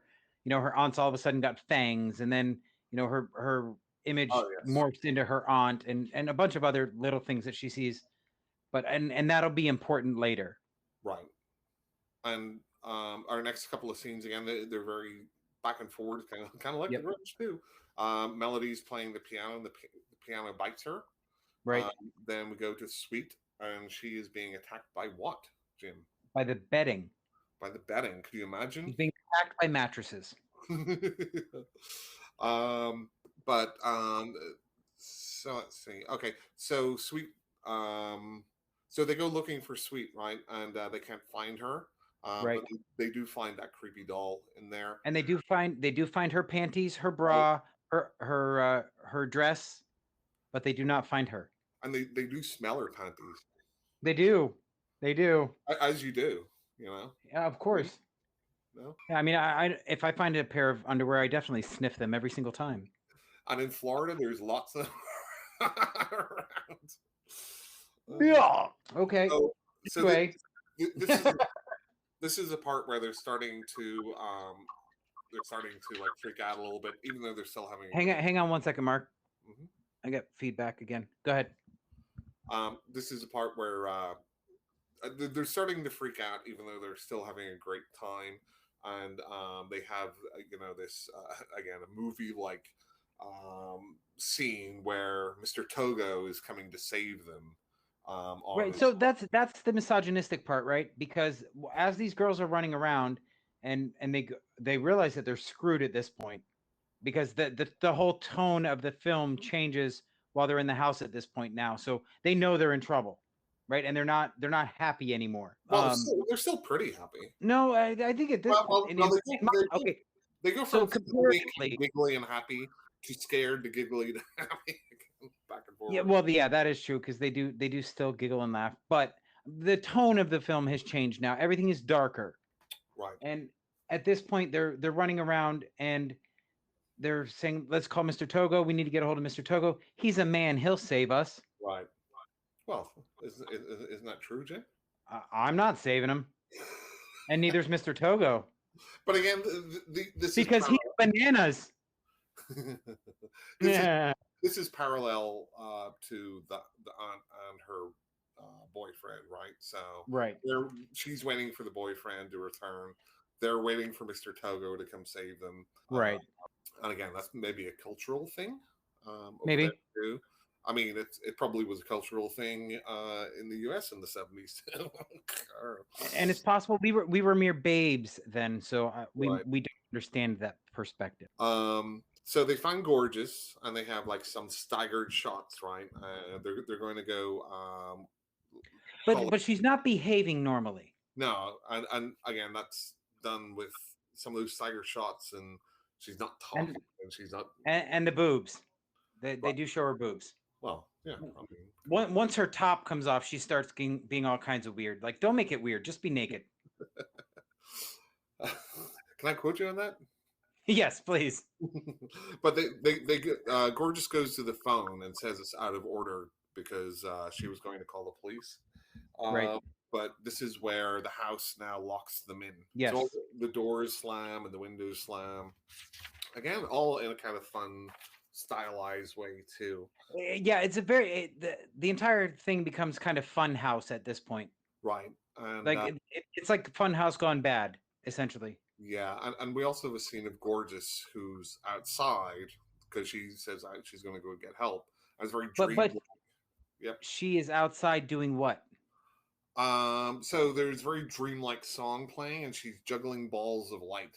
And thank you. She's juggling. At this point, she's juggling. In case you didn't understand that. She's not a juggalo, but she's juggling. Oh my God. Did you really just do that? Hell yeah. Well, insane clown posse in the house, apparently. So now we have, again, back and forward. We have Mr. Togo in the street. So it goes from this very bizarre, surreal scene to him in the street with the traffic, and he's in his little buggy. Us is trying to get him to move because he's the problem. Right. But back to the house, Kung Fu's going to solve it. She's going to start kicking the doors. But that doesn't work. So the professor figures out, or prof, that it must be some sort of security device. Right. So what is the ultimate? What is this is the best plan ever made? What is their plan, Mark? What do they decide is the best course of action? To go ask the aunt to open the doors. Exactly. Thank you. Makes sense to me. Pure genius. So this is the next scene. They find Mac's hand in a jar. Yep. Melody is they tell Melody because they're scared to go play something on the piano because that'll make them feel better. But she's afraid because the piano bit her. Right. But if every time she plays the piano, the metronome's going too, right? And in this next scene, we have the prof on Kung Fu, and they're talking from either side of the piano, and the camera swings from side to side for each of them, like the metronome. Yeah, just very inventive. So they decide is what I'd call it, not inventive, obnoxious. That annoyed the crap out of me. The swinging camera. Oh my God. Well, that's because you got a cold dead heart. I know. You keep saying that. I believe you brought it up in the first place. Just reminding you of your own words. Well, Um, that's fair. That's fair. so the prof and Kung Fu go upstairs looking for Gorgeous. So Gorgeous is now in like a geisha get up, It's her wedding. It's the wedding getup.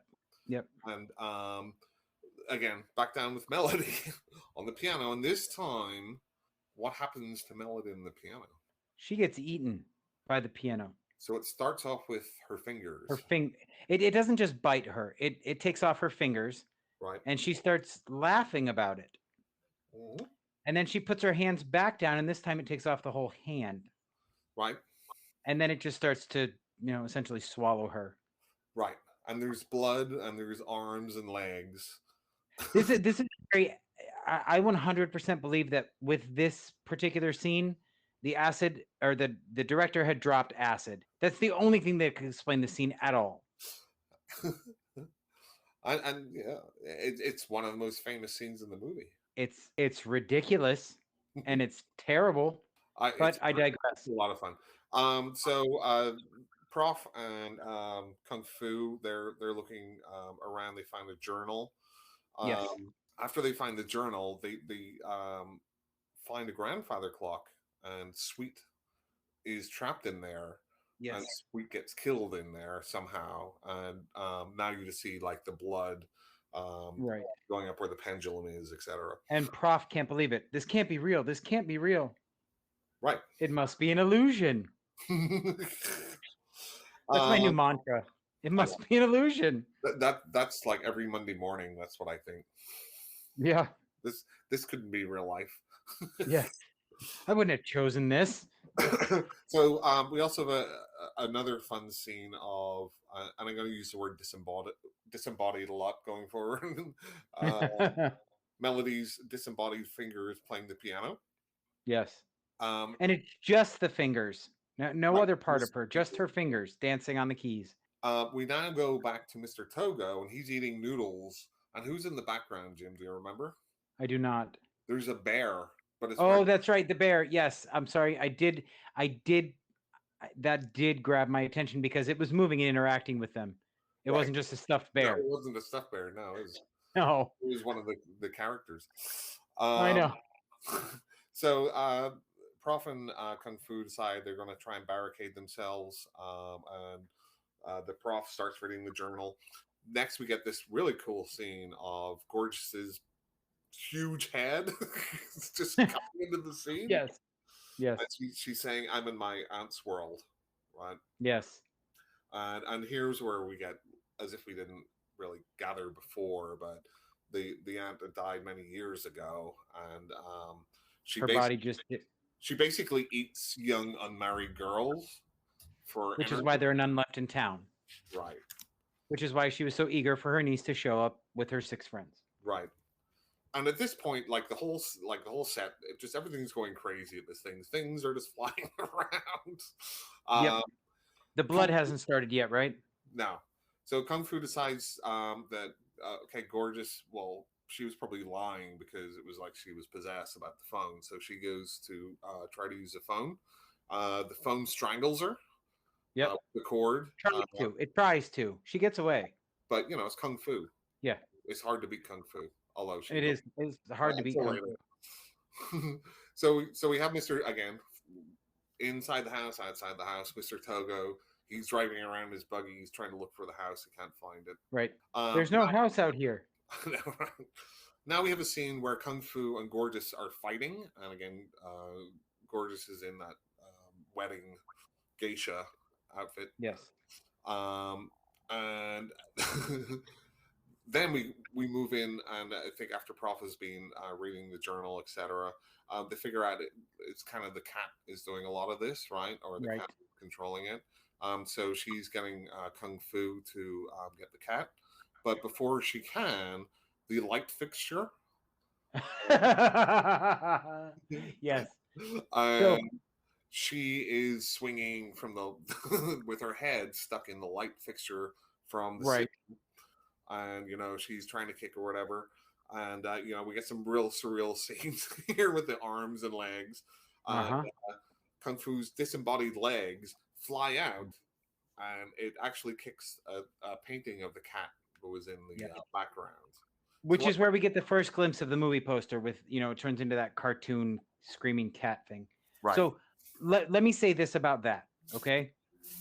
If the movie had ended here, I would have been 100% in. If that had been the end of the movie, I would have been bought and sold, would love this movie. It would have been worth the $4.99 I had to pay to watch this shit. But alas, we don't. So please continue, sir. Do you like movies at all? I do. I do. The ones you pick, you give like a 5. No, but I explained my 5 is because it has not aged well. You picked it. You could have picked. I did. You could have. But in my defense, my mother's the one that suggested it. Throwing your mom under the bus. Yes, I am. Because I even told her after I watched it, I said, that movie just did not age well, Mom. I don't know. You have this thing about movies not aging well. I do. I really do. Yeah, you do. It's a theme. It is. Maybe it's because I'm not aging well, so I just hold everybody else to a higher standard. Ding, ding, ding, ding, ding. Hooray. Anyway. So okay, so we're at the part where Kung Fu's the house starts filling up with blood. Right, so blood flows from the mouth of the cat painting, and the floors start to open, right? Mm-hmm. And so that leaves who have we got left? We've got fantasy. We've got Kung Fu and we've got fantasy. No, Kung Fu's dead. Fantasy and prof. So it's just fantasy, yes. No, fantasy and gorgeous. No, fantasy and prof. Oh, prof is still around? Oh my god. No, because there's two. Okay. There's two on. Yes, because there's two on that like floating. Right. Yep. You're right. On the Titanic door. Yes. They could fit 2 on there, but they couldn't in Titanic. Anyway. Right. And they're talking about they're like, oh, Mr. Togo promised to come. Right. So, fantasy was saying, but then Prof says, yeah, but he didn't promise the house that he'd come. Right. So again, this is more about what happened with the aunt. And now, Jim, I will open the floor for you. So I would like to hear your explanation and we go next scene of Mr. Togo and Watermelon. Right. So we go back outside the house, and Mr. Togo has found Watermelon Guy, and Watermelon Guy is trying to sell him fruit. Well, what fruit? Wait. I'm getting there. He's asking him what kind of fruit he wants to buy because Mr. Togo does not want watermelon. What does he say he wants? He wants bananas. Oh, I agree. I do agree. I'm not a big fan of watermelon either, and I do love some bananas. However, at this point, Watermelon Guy dies because apparently bananas are his kryptonite. Right. I'm not sure. Jim, did you not know? Never say bananas to a Watermelon Guy. I know now. Unless you want him to turn into a ball of light. But also, if you say bananas to a Watermelon Guy, what happens to you? Well, do we want to jump ahead that far? Well, we can spoil that We'll split. So Mr. Togo goes up to the house and he starts violently shaking in the seat of his car. And then we cut. We don't know what happens. And a little bit later, we will zoom back in, and there's now a giant mound of bananas with Mr. Togo's hat on it. Right. Unfortunately, Mr. Togo became has bananas, literally. It's awesome. Okay, so we'll go back into the plot where so we have Professor. She's trying to read the journal. Her glasses get knocked off into the blood water. And she gets dragged in by what I can best describe, Jim, as a jar with teeth. I couldn't explain exactly what that was either. I really had no clue. Yeah, I thought it was like back in the day they had milk stored in like the metal thing. It kind of looked like that to me. I don't know. Okay, but I don't know. So Prof gets in there and apparently she gets stripped underwater. She does. we get But a lot of boob in the third act of this movie. but maybe it's because she's dissolving because there's interesting again visuals about her in the blood water and then her dissolving. So we have Fantasy who's still floating, Right. and Gorgeous comes down the stairs, but it Tits kind of out. She comes down the stairs, tits out. Let's not right, forget. but it kind of flashes between her and the aunt, Right. right? So back and forwards, and Gorgeous basically gets Fantasy, and Fantasy is like, I don't remember exactly what she said it, but it's like, "Oh, mom, thanks" or something. It's like, Right. Right. So now, Who should who turns up now, Jim, in slow I motion? I called her stepmom. I didn't know she was just a girlfriend. Yeah, I think she was going to be the stepmom. Yeah. So stepmom shows up in all of her slow motion glory. Right. But what does she find when she shows up? The house is no longer decrepit. Right. It's beautiful with lush greenery. Mm-hmm. And she walks around to the side of the house, and out walks Gorgeous in her kimono. And she says to her would-be stepmom that all of her friends are sleeping, but they'll wake up when they're hungry. Right. And I don't know if you noticed as well, whenever Gorgeous was opening the doors, the big sliding doors, the way she was walking too, very geisha-like. Yes. But yeah, I think that's an important line. They'll wake up when they're hungry. And then the stepmother burns. Yes. Because again, unmarried. Right. So another victim to the house, just like the Grudge. And another victim to this movie. So, Jim, how many scary cats out of 10 would you give Hausu? 2. Hausu is a 7. I'm sorry for you, but you're entitled to be wrong. Shall we have a look at the IMDb scores and Rotten Tomatoes? Let's see. IMDb. Oh, here we go. Hausu. You know, just because a lot of people say it's good doesn't mean it's good. I'm just going to. What do you think it is on IMDb? Which one? Hausu? Yeah. I'm going to go with 7.9. 7.3. Oh, I was close. Let's see. And what do you think? While I'm looking up, what do you think it is on Rotten Tomatoes? I have no idea. I don't even know the scoring. It's out of 100%. I'd go with 60. So from the critics, it's a 91%. And from the audience, it's an 80%. You know why? Because they're all on coke. Wow. That I mean, Jim, you could have procured yourself some coke. And that's easy for you to say, isn't it? Can't even talk today. Okay, so here's the thing, right? So I feel like I've introduced you to some very different movies that you wouldn't. Okay, so let me just say this, right? Even though I may not have thought it was a great experience, I did enjoy watching it because I've been opened up to some things that I probably would not have seen. Right. I do appreciate that aspect, and there were some really enjoyable parts to this movie, but on the whole, I did not enjoy this experience. Right, and that's fair enough. I mean, right. Some of these movies mightn't be my favorite movies. I might like them. I'm not going to pick something which I hate because I don't really see the point in it. But it's even more for the audience and and other people that maybe aren't nerds are nerds that there's other stuff out there and just give it a try, right? Because and you never know, because I mean, so I'm not a big fan of. Well, I can't say I'm not a big fan. Right, I haven't been exposed much to foreign cinema, but there was one movie I tried just out of the blue. It was a French movie called Amélie. That was one of the funniest movies I've seen in a very long time.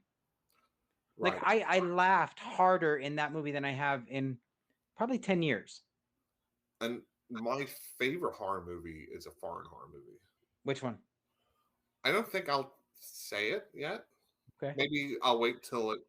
Oh, I already know what your favorite horror movie is. Well, don't say it. For the I won't. We already had this conversation.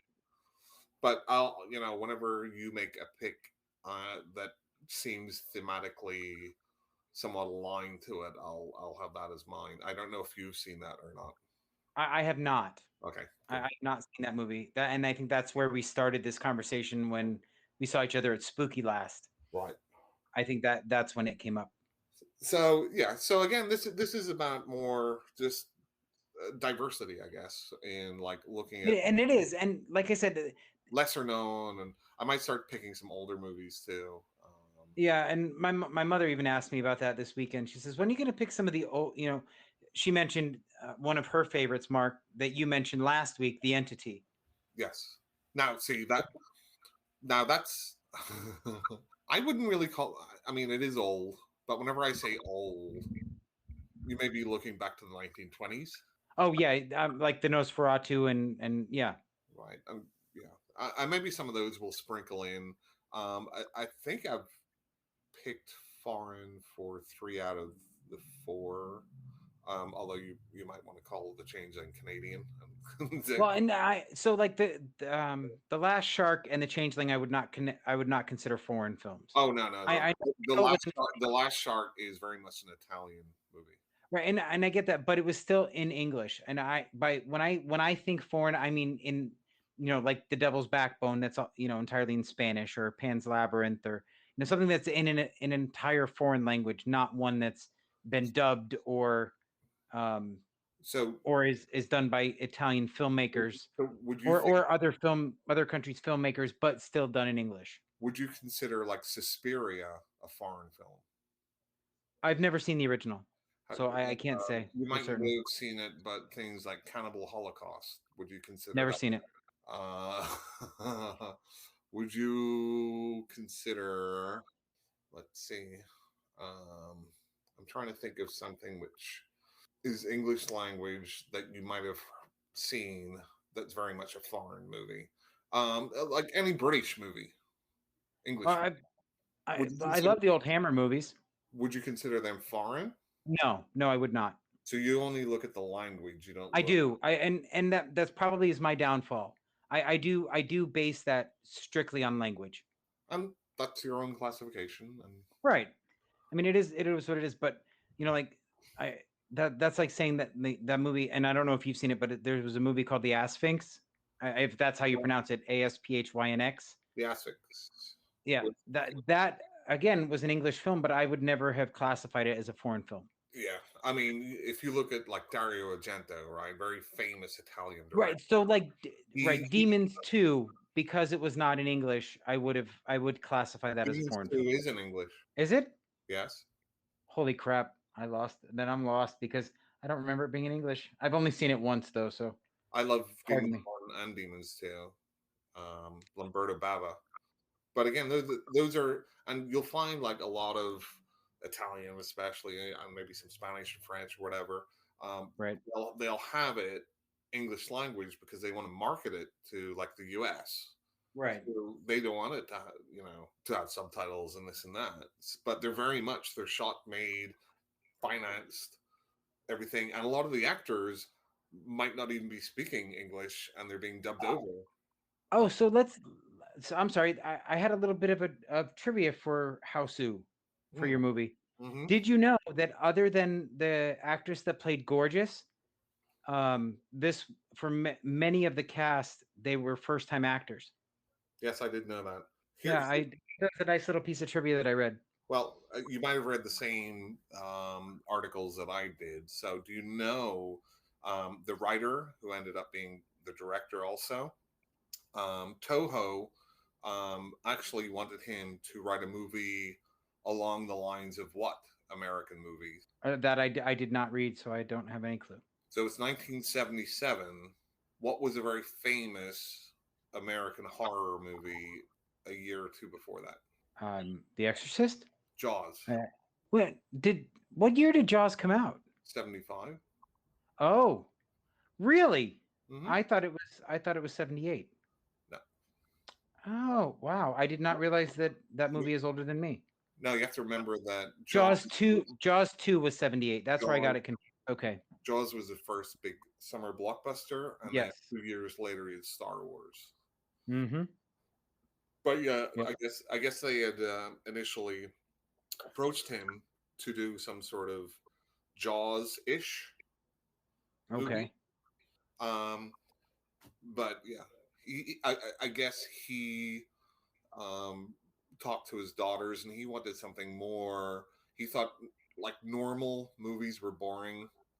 Right. So he was talking to his teenage daughter, and they came up with a lot of. She came up with some of the ideas, like the piano biting melody and things like that. So So I have to say this about that scene where Melody gets eaten by the piano. Essentially, it just went on for far too long. Like, it was just so overdone, and that part where they had her in the green screen to look like different pieces of her body were floating everywhere, loved it was just too much. Loved it. All right, I think we have beaten these dead horses to death. Oh yes, 100%. So, do you have anything else you watched this week that you want to talk about? I don't think there's anything I've watched. I did read a book. So I found this author, believe it or not, on TikTok, Andrew Franks, and he was promoting a book that one of his books. It's called Pray Without Ceasing, and it is a coming of age religious horror story. It's about a young boy whose family, his father's a preacher, Mm-hmm. and without giving away any spoilers, they go through some very traumatic experiences. I know he's already working on the sequel. I have to say, you could tell Andrew Franks used to be a preacher, so you can tell that a lot of this was based off his personal experiences, and it really resonated through the story. But it didn't overpower the human aspect. Like, it wasn't too religiously heavy, if that makes sense. I thought it was really, really well done. So it's almost like the what was that recent series by the guy? A lot of people loved it. I thought it was pretty good. It was religious based. Let me look it up here. I don't know where you're going with this. So Netflix horror series. Oh, you're talking about Midnight Mass? Right. So is it some like that? Somewhat.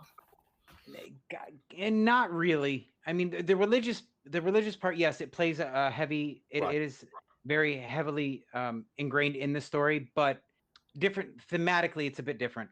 Yeah, and there are legitimately parts of this story of this story where I was uncomfortable because it is a coming of age story, and it does explore topics that I don't know. As an adult, I sort of feel, even though I went through some of these same experiences, it still made me uncomfortable to hear about somebody else going through them, if that makes sense. Mm-hmm. So it was very effective in that manner. The only criticism I have of the book is that it's a bit short. It's not.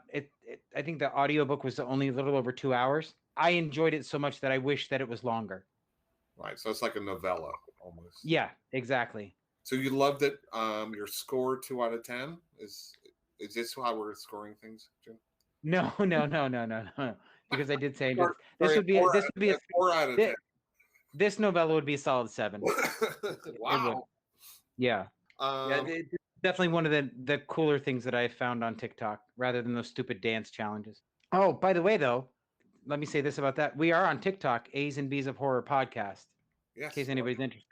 Go TikTokers and do whatever you do with those things that I don't know. Go give us the views and the follows. The views and the follows, peeps. That's right. The old talkers. Other than that, I'm keeping up on What We Do in the Shadows. I love that show.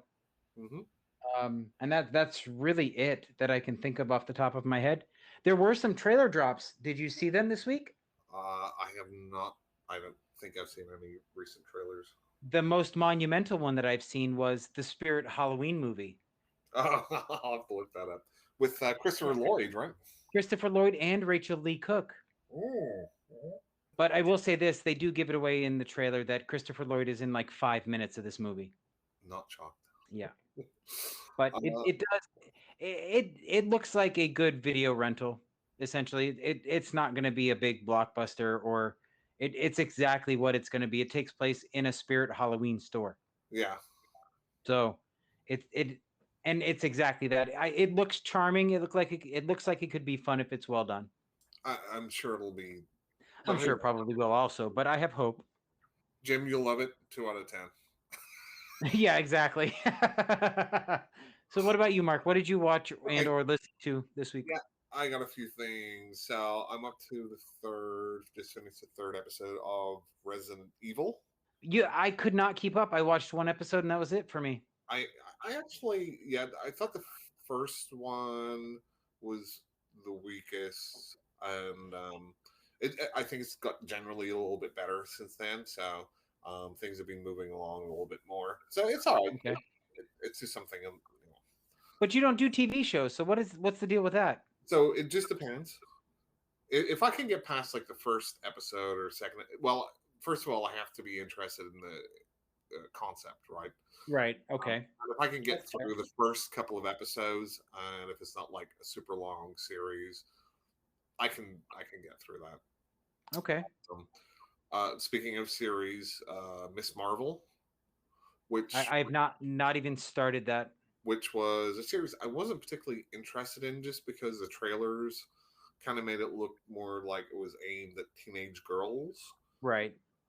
But it's actually really good. I'm like 3 or 4 episodes in. It's actually really, really good. Now, this one obviously got review bombed because she's Muslim. So people just say this is terrible. But that's the character in the comic books anyway, so I don't know what they were expecting. But yeah, I'm actually very surprised at how really good it is. And I think, again, Marvel's done a great job in its TV series. The only other thing to bring up, you like shark movies, Jim, right? I do. Have you seen The Reef? No, I don't believe I have. The Reef is actually, I thought, so with shark movies, most shark movies, if there's 1,000 shark movies out there are 95% shit ones. Right. That is true. The Reef, I thought, was in the top 5%. Okay. Um, And what about it did that for you? the way it's shot, just the setting, it's not like a crappy sci-fi channel shark movie. Right. It's similar to, but better shot, Open Water. Okay. I did enjoy the first Open Water. That I thought that was a great concept. Right. I did not enjoy the sequels. I thought it just got played out too much. I mean, I how many different ways can somebody get lost at sea? So part two was just a dud, right? They jump Yeah. off the boat and they forget to put the ladder down, and it's Right. no sharks or anything. I don't really see the point in that. The third one I thought I heard was pretty good. I haven't seen it. Yeah, I gave up after watching about 30 minutes of the second movie.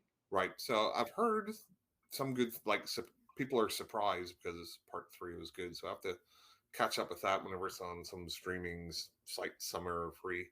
Yeah. But The Reef, definitely check it out. I thought it was really good.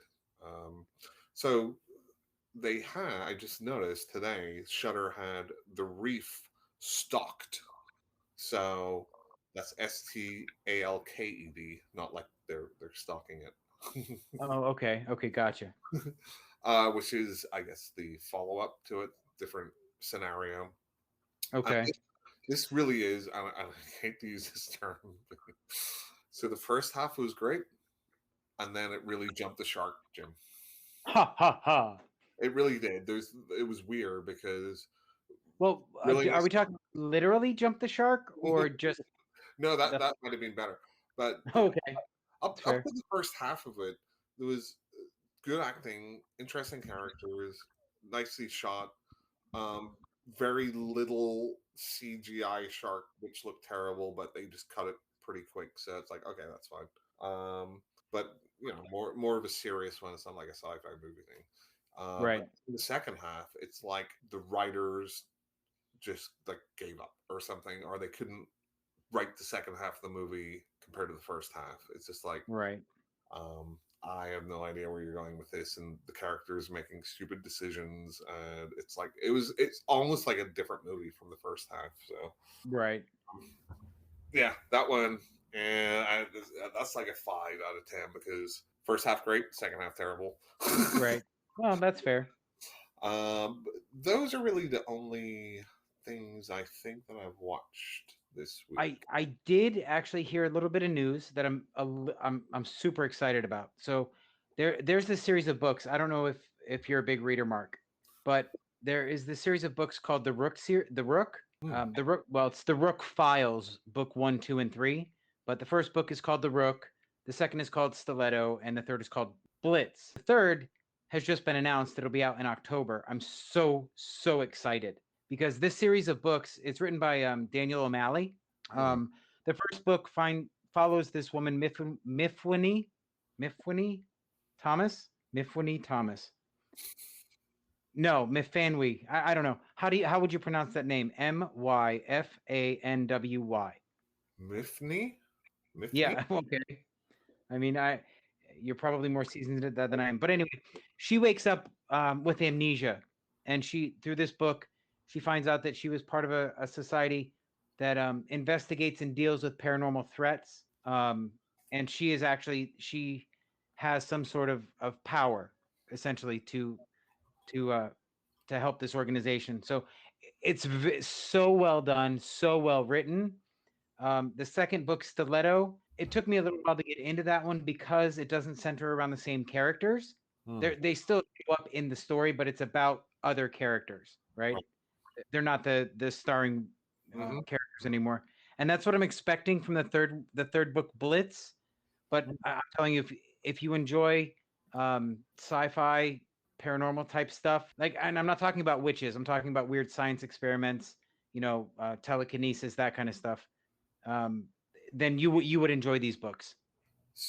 Pseudoscience, Jim. I think you're talking about. Yeah, essentially, yes. Like they have this sludge that somebody regrows in. Right, like X-Files, right? Right. Essentially, yes. Except there's no debunking this stuff. It is actually happening. Like in one scene in the book, there's a house out of flesh that they have to figure out how to deprogram. It's really kind of cool. What would you call a light in that house? A fleshlight. But anyway, I strongly recommend that. This Jim, doesn't she? Yeah. Sorry, what? Your mother listens to this podcast, doesn't she? She does. She's not going to know what a fleshlight is. I apologize. She's Googling it right now. I know. Apologies, Jim's well, for Jim's behavior. Okay, well, that's interesting. Yeah, I don't know. I might look that up. Honestly, you really should, Mark. I can't enough. You got to at least give the first book a chance. Here's the thing. I listen to audiobooks mostly in my car, and since I've been working from home a lot, it really cuts down on the stuff that I listen to. But oh yeah, I completely get that because I do the same thing, but I drive a lot more than you do. Right. Jim, do you want to tell the lovely audience about next week's special episode? Next week, we have a first in the A's and B's of Horror podcast. We are going to have a guest. Miss Lucy will be joining us to discuss 2 movies. The first is a movie she picked called The Ritual, which is available on Netflix. And the second is another movie Mark picked. So Jim will love it. Yeah, I'm sure. It's called The Shrine. I'm sorry, Mark. I don't remember what services you said it was available. I think it's on AMC Plus. Okay, that's right. Yes. It's on AMC Plus, so we will be checking that out. And we'll be putting Lucy through the paces. Right. Finally, maybe a sane voice on this, on the other end of the microphone. Oh, no, sir. Don't give her too much credit. She's a hot mess express, and she knows it. I'm kidding. That's her TikTok handle. Okay, it'll be very exciting to have another guest on the podcast. And again, if anybody else wants to join, the more the merrier. All right. Thanks very much, everyone. Jim, do you have anything else? I don't. That's it for me.